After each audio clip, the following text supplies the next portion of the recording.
I worked at Peter's office. On the morning of the third day I turned up and there's a young graduate there at the door. We introduced ourselves and slowly I put two and two together and realised that she was in and I was out. So that was the end of my career at Edmond and Corrigan. If you read a biography and you don't get any of the personal aspects of a person, it's not really sensible. So that doesn't mean I'm going to talk about those things. I keep getting punched in the arm every time he wants it, but then simultaneously he'll tell me to shut up and keep the camera quiet because there's a bit of text that he wants to listen to. He's not comfortable unless he's got oppositional stance. Peter comes down the stairs and threatens the bikies. The bikies headbutt him. One of the things he was proud of, allegedly, was being sacked from every office in America that he worked in. You don't want to pump up his tyres.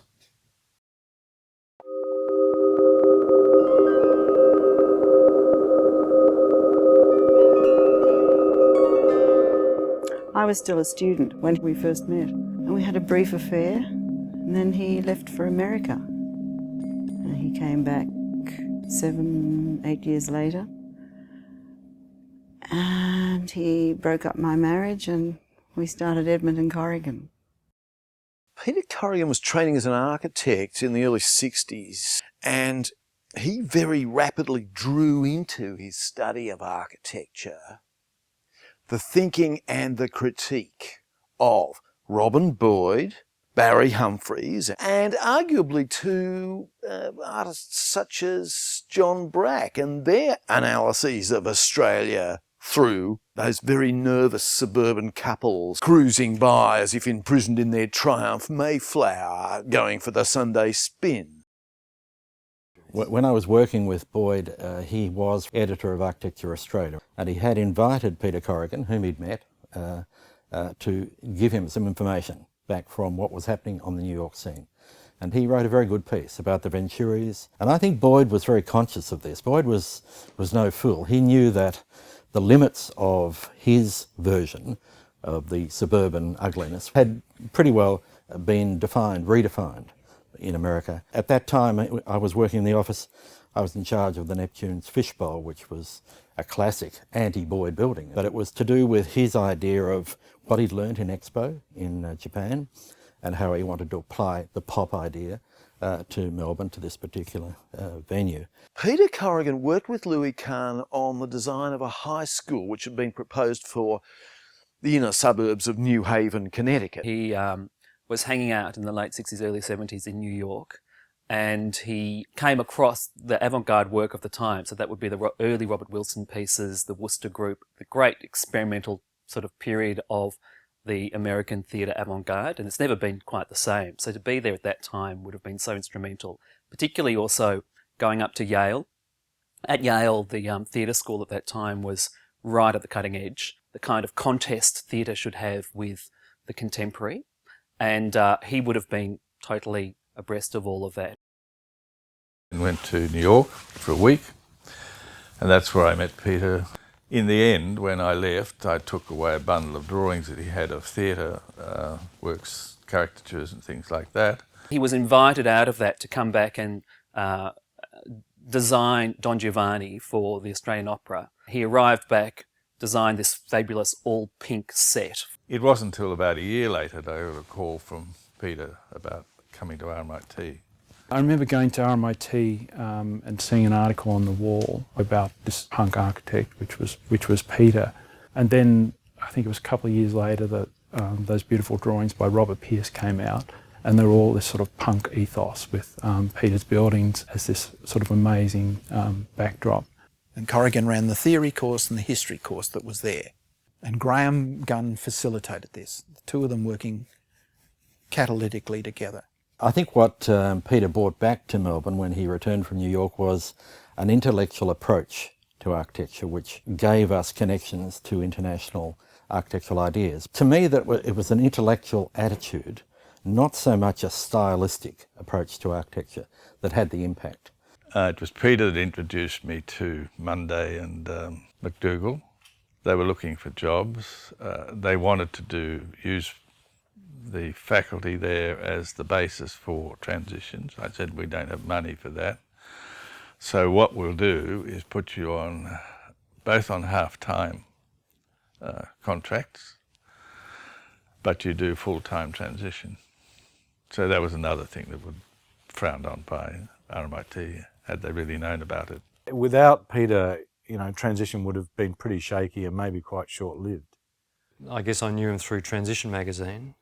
I was editor and he was on the editorial board. Peter always used to get the students to make Irish coffee for everyone, and it was instant coffee, lots of warm milk and really cheap whiskey. He approached me and said that he and an ex-Australian American architect called Brian Burr wanted to start up a practice and would I join them. And I did, but then Brian went back to America, which I think was the original plan all along.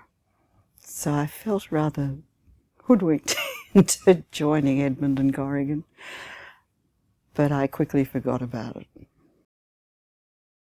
All the early work was through the Catholic Church, and what connections there were in the Catholic Church I cannot divulge. I don't see Peter Corrigan having a utopian vision at all. I see him having quite the opposite. And that is that he celebrates, as Bergman would say, the little things in life. So if you go to Keysborough, what has impressed me about that is how he just picks up on the ordinary ritual of a parish church and celebrates that. There was a renewed interest in the suburbs, and I think that really came out of Edmond and Corrigan's work, because there'd been this feeling that architects had really disengaged with the suburb. Keysborough, I think, was what Peter's work always is a bit of a fright. I think the Keysborough Church is useful to understand in terms of theatre. Theatre is a power structure. Progressive theatre always challenged this idea. It's about an audience, the churchgoers, engaging more directly with the actors, which were the local priests and nuns. The church was responding to a very new vision of reaching out to the parishioners. The suburban work is absolutely to do with that spatial feel and materiality of Australian suburbia. You've got the fabric of the surrounding suburb, Keysborough, compressed into a parish centre. There is a tradition within Australian architecture of experiment, which, you know, comes from Annear through Griffin, because kooky projects Peter Burns did, the sort of house in the shape of an eye. Borland and McIntyre, experimental form and experimental construction. That tradition of a kind of avant-garde line, I think Peter fits well within. You know that he loves the plans of Hans Scharoun and others, but I think there's a sneaking regard for Le Corbusier's dictum that the plan was the generator. They have a kind of fingerprint signature. They don't belong to anyone else. They identify Peter. The school continued in the same expression as the church. So that corner of that building is, you know, it's probably way too sharp. There's way too many bay windows. The buildings didn't really say front and back and side. They were amorphous in the landscape.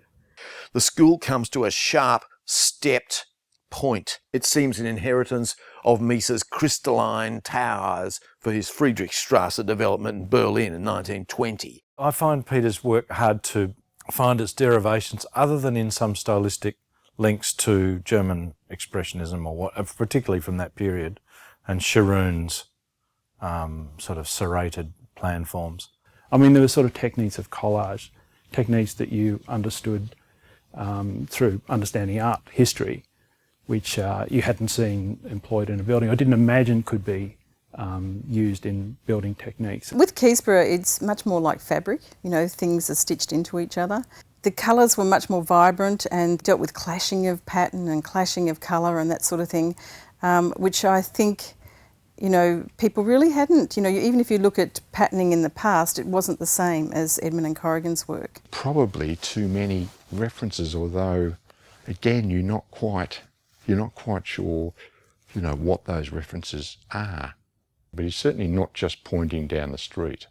One of my favourite projects is the little hall at Keysborough, which is the sort of, it has a hall and then it has a sort of, what do you call a relocatable building. So a timber relocatable building and a hall, and they're connected by these two sort of circular knuckles. And it was a very vivid example of collage and using elements that are completely unloved by architects and discarded by architects and turning into this incredible composition. He projected the idea that it was an art, and therefore the material that was available was what modernism ruled out. You weren't allowed to use this in certain, and Peter said, no, you are allowed to use it. The whole thing about the ready-made, which again you understood through art and collage, through pop art, was suddenly evident in buildings. It was a whole sort of working method that was opened up to us as students and young architects. Peter has a realist view of the universe as opposed to an idealist one.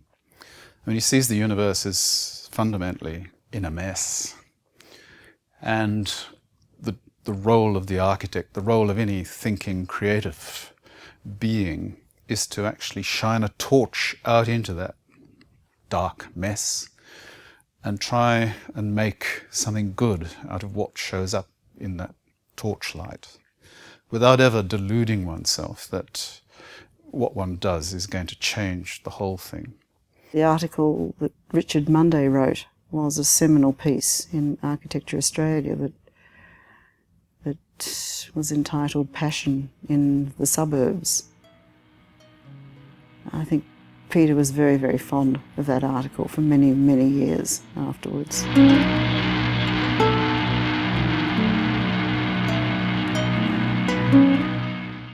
The Chapel of St Joseph was a significant project because we were still running very positively with the Catholic Church, and by this time it wasn't a struggle to get the plan of the church and the iconography of the church past the Catholic office.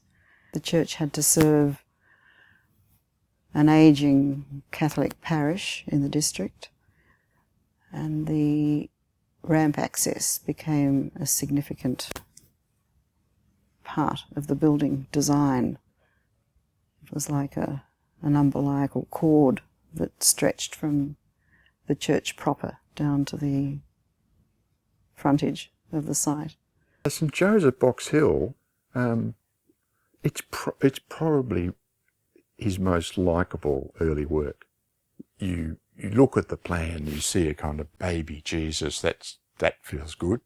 And then you look at the plan and you see Ron Shom or something. One of the first things that struck you were these incredible line drawings, which I think Geoffrey Barton did most of them. In a sense, my style can be quite heavy-handed, quite maybe even aggressive, and I think that meshed with the philosophy. All drawn from almost all the same angle, 3/4 of the way up in the air or something, so you could see the roof and the shadows. That was the first of the buildings, perhaps, that lent itself to the perspectival sort of plan of sort of extruding the plan into 3 dimensions. The St Joseph's building was that style of drawing probably captured that building best because of the sort of object nature of the building. Lent itself to that sort of a bit of a centrifugal view, if you like, to add peripheral frills, as I say, was just not necessary. It's probably one of his most elegant buildings, that one. It doesn't have that sense of throwing a lot of materials at it. The materials are quite simple in that sense. But yeah, a building that is almost an extrusion of the plan. Part of his strategy is to collage things together. You get sort of jumps in from here to here. Things move. So you get one narrative here and one narrative adjacent to it. Not ill-considered, it's not just a cut and paste. The original church had an alcove at the top of the ramp for the parishioners to sit and play chess, either before or after the service. Just an incredibly simple building. I mean, sort of almost profoundly simple, I suppose, is the thing that struck you about it, which is quite different to a lot of his other buildings. Just 3 simple elements: the hall, the entry vestibule and the ramp that sort of extended back down to the footpath. It took one of the most modest and simple buildings that you could have and say that these buildings can be significant architecture. It's almost like Peter's got that abstract expressionist's attitude, and therefore the necessity of serendipity and of living, you know, standing and living and looking over the edge always, combined with, I don't know, what do you call it, Howard Arkley content or Warhol content or something, but other content from the abstract expressionist's content, of course, which wasn't, probably generally speaking, wasn't the sort of populist content.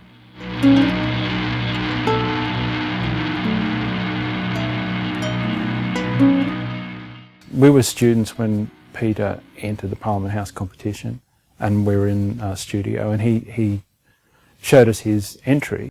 My contribution to the competition was building the model, because I was useless in the office. I was pregnant at the time, and so I sat at home and built the model. If I recall, Peter's had all these kind of fragmentary, curving, arcaded buildings, which, again, we did end up doing something like that at the National Museum. That was quite extraordinary and brazen. You know, to see that was, as a young student, was a great experience. We all felt that we had a winner. So there was a lot of cutthroat commentary and jealousy. It took us all up as a group to the exhibition buildings to see the winner of the competition, which was there as a scale model. And as students, we had to stand around the scale model and one by one critique the scheme that won it and tell him in no uncertain terms why that scheme was no good. Say something like the Stockman's Hall of Fame competition had that iconic kind of circle and those pavilions kind of around, I think a sort of circular veranda or something like that, and this sort of garden. I think I was breastfeeding when that one happened. I don't think I can contribute much to that, other than the artist who did the wonderful images, Robert Pierce.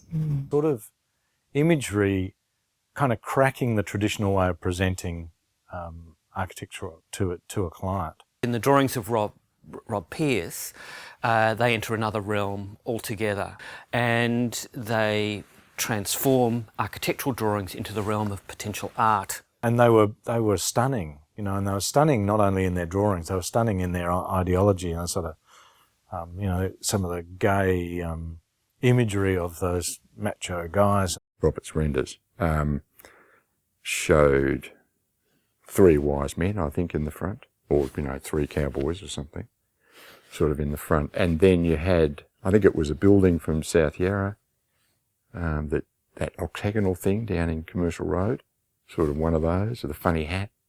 There was a pyramid building there, which he must have been, I'm sure he's thinking about maybe back to that museum scheme that he did. I think Corrigan's work was the antithesis of the outback, nuts and berries, Timbry, Kevin Borland, intuitive architecture. Even Nanda Katsalidis goes around his buildings, though they're huge and commercial, touching them and feeling them. And Corrigan would never do that. It's just not in his character. He sees it as an intellectual exercise. Peter Corrigan was acutely aware of architecture and publicity. I think the only other Australian architect before him that was so aware of it was probably Harry Seidler. Corporate architects or smarmy salesman architects would sell their work to the community to get them to pay for it. Peter kind of cut across that and said, no, there's more dignity to the work than that, and the illustrations became part of that. It developed into an idea that Peter had that we should exhibit in an art gallery architecture. And in Australia at that time, that was just not done. It was considered, apart from anything else, probably a bit unprofessional, pretty confrontational, probably rude. And so it had all the good reasons that Corrigan would want to do it. If there's no opposition, he doesn't want to play the game. But his oppositional stance then was the establishment, as he saw it, in Melbourne, probably based around Darryl Jackson, or the Sydney School. John, having been an old friend of mine and had a reputation around town as a wedding photographer, was invited to come and shoot the opening of the church.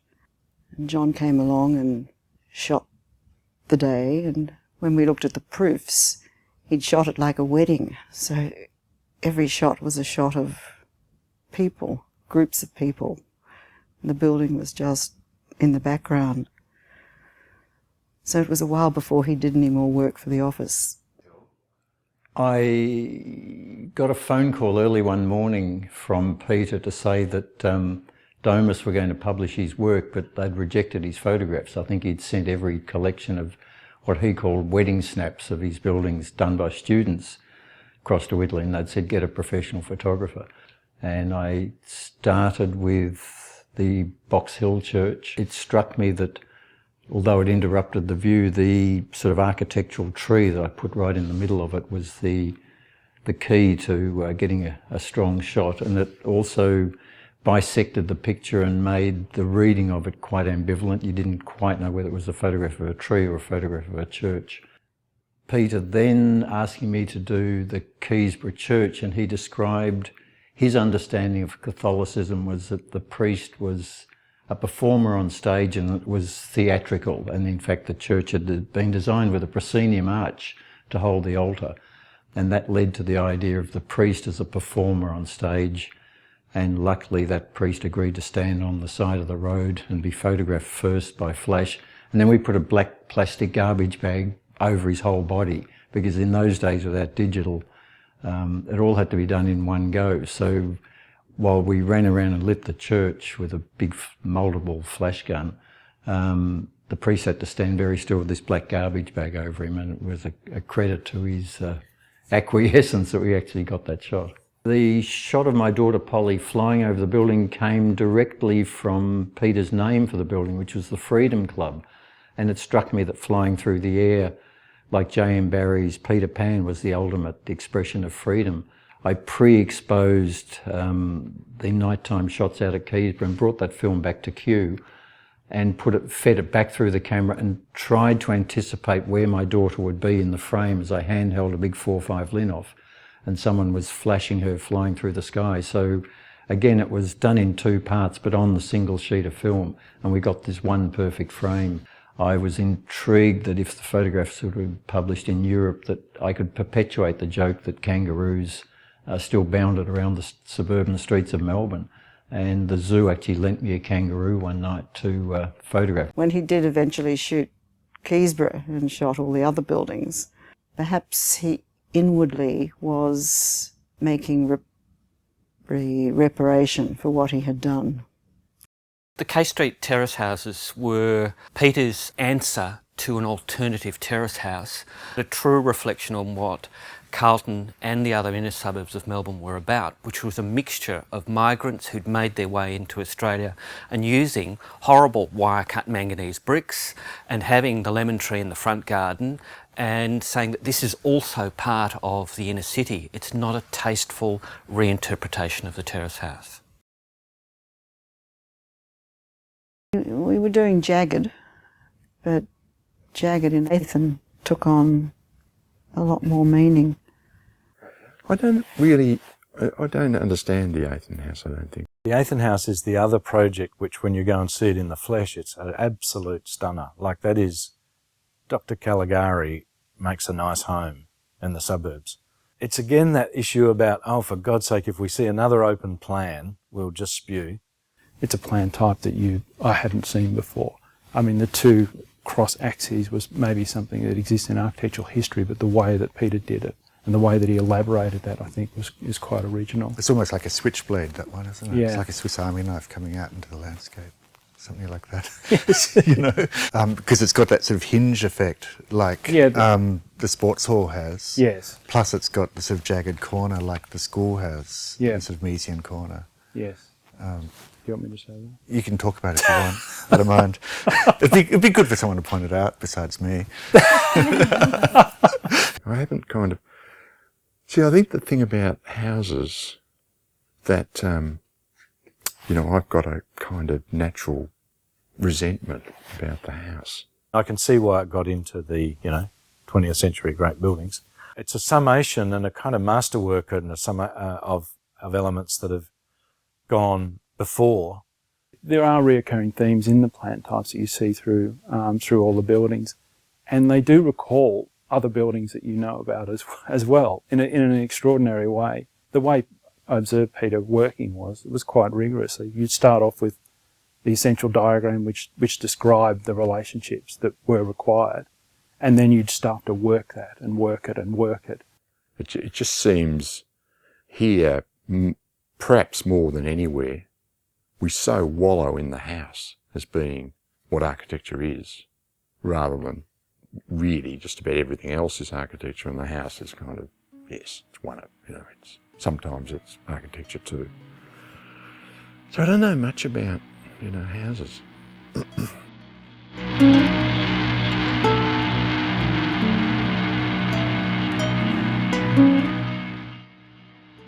Building 8 is very exciting to me for a number of reasons. One is that it so much captures the spirit of Melbourne's architectural culture. It's determined a difference to everything that's happening elsewhere in the world. It was a project that was in the office for 5 years, and during that time we did nothing else but Building 8. The university had progressively turned its back on the city, and every piece of open space on the campus was used for car parking for staff. It was a grisly experience. 5 architects were shortlisted and we interviewed them for Building 8, which was to sit over the top of the John Andrews building. To my delight, they were more radical than I dared hope, and they egged me on to appoint the most ambitious, the most outrageous of the proposals that was being put to us. And we appointed Edmond And Corrigan. Look, I came into work for Edmond And Corrigan on Building 8, and at that stage Peter had won the commission basically on a volumetric diagram. It was quite extraordinary. He'd got the commission, and when he showed me the sort of stage that they were up to, that where he needed some help, it was literally a drawing of a volume sitting on top of the John Andrews column grid and having to intersect with the Bates-Martin-McCutcheon floor plates next door. So we began from scratch. The building started to emerge. Each floor was organised like a village, an organic village, with streets and laneways, all of which led to a view out of the building. Peter would come with a biro and draw over your elevation and push it around. He'd alter it and you would start again. With also a range of colours being appropriated to the outside, some of which people think are to do with Australian rules football clubs. Or I'd have to make Peter make a selection on window joinery, on the glazing, particularly on the colour. And I'd say, Peter, which one? Which one? We've got to make a selection. They're pressing us. Philip, the gold. I say, are you sure? Thinking in my conventional taste.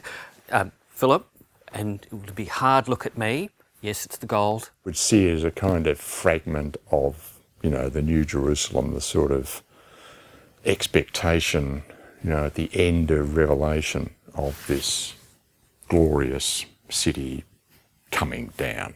One of the things I think that I experienced when Building 8 in particular went up at the top of Swanston Street, I'd never seen anything like it in my life, and I'd never had that experience. I did not like it, but all of a sudden, I was a student at the University of Melbourne, going past that building, it was like, what the is that? It was a bit of a game changer. It sort of broke open the idea about what buildings can do in the city, the idea that buildings can have a bit of ambition. It kind of gave permission for architecture to be thought of in a new way, where it's not about propriety or manners or those sort of things, that it can actually be exploring some kind of bigger, dare I say it, ideas. I think that's the big thing that Edmond and Corrigan's work has done. It's made people think about their environment, because in some ways it's shocking. In some ways people don't always like it, But that's okay. It's both local. I think the word that Peter Corrigan has used in a lecture is xenophobic with a small x. It's xenophobic with a small x because it doesn't want to reject anything from the world. It just wants to be here. It's really part of Melbourne. Where it connects is that Building 8 was the building that sort of busted open the paradigm that within the city, and certainly on RMIT's campus you could build very ambitious buildings. Not only ambitious about what sort of architecture it could be, but ambitious about what it can do within the city and what it can do for students. The big corner column, it was either the Afghan or yet another Iraq war, and there were Scud missiles everywhere. So some people think that column is like a crayon or a pencil, but could it be a Scud missile? There are all of these sort of things which were being spoken about. And typically with Peter, these design analogies were never stated explicitly. It was always implicit. They could be, but they always ended up being Peter's. That does sort of start to create a connection with the idea of Building 8, which was also, the concept of, across the levels and within the design of the building being like the whole city within a single building. It was an incredible job that we did with a very, very few number of people.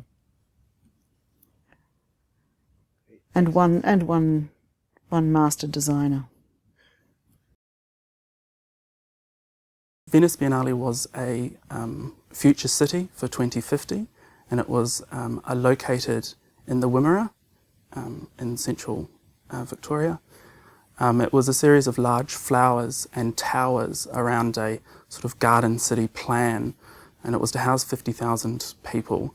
And it spoke to our, as Peter put it, our capacity to dream. Peter works one-on-one, often quite close to you while you're on the computer, and he would direct you from the back seats, as it was. Venice appeared to be a response to some of the early cities, garden city movement cities, as well as what Bruno Taut was producing with his Alpine architecture series, in which he produced a series of evocative drawings of crystalline and flowers sat amongst the hills or in the plains of Europe.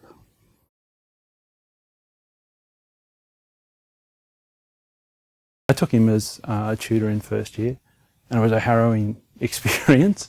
So obviously the work of Peter and Maggie has had a great contribution to Melbourne in general in terms of architectural practice and stage design, but the teaching practice is of absolute equal importance. A fair number of the disciples or buildings that have taken from the Edmond and Corrigan buildings have been done by ex-students of Peter's. There's a sort of very strong work ethic, and it's really modelled around the idea of iteration, repetition, and doing things again. Instead of doing them once perfectly, you just do them many, many times. And this is a method that crosses the practice and the teaching. Meeting in my studio, it's sort of maybe once or twice a week, and really just chewing the cud. And the excitement about that was that it felt as though I was being given access to something that I couldn't necessarily find in the visual arts community. Anyone who spent some time in one of Peter Corrigan's studios, either as a student or, such as myself, more as a visitor, it's just extraordinary to see the volume of work the students produce, the way that they treat each other with such respect, and the way they're able to exchange ideas in the midst of a project. No, absolutely no clarity at all. Thriving on ambiguity. There are instructions, but they're not really instructions. They're kind of guideposts or something. Drinking red wine with Corrigan and having a conversation not about what landscape means, but what our city is and how we can construct it. Is that great saying that Peter always, that mantra that we took from Peter about more ideas, less refinement? So if you're in trouble and you're sitting at the desk and you're looking at the computer and someone was doing something with the computer and you're scribbling on a pad, you'd say to yourself, more ideas, less refinement. You got back on the track. I guess if there's any sense of influence, it's more the idea that you could just throw lots of ideas into a building, not edit them out to find that sort of, one perfect singular idea, but just to let all the ideas sort of join together, and in doing that sort of create maybe a more complex projects. You don't want to pump up his tyres, but the reason that Melbourne's design city is in no small part due to his influence. It was a very passionate journey in architecture. I was living in the city where Melbourne Central now stands, doing a Peter Corrigan design studio, and on a Saturday night, one thing led to another, and I was stabbed in a street outside, and went to the Queen Victoria Hospital, and I rang him up on the Monday morning and I said, can I get an extension on my design? I know I have to hand it in today, but I was stabbed on the weekend. His answer was no.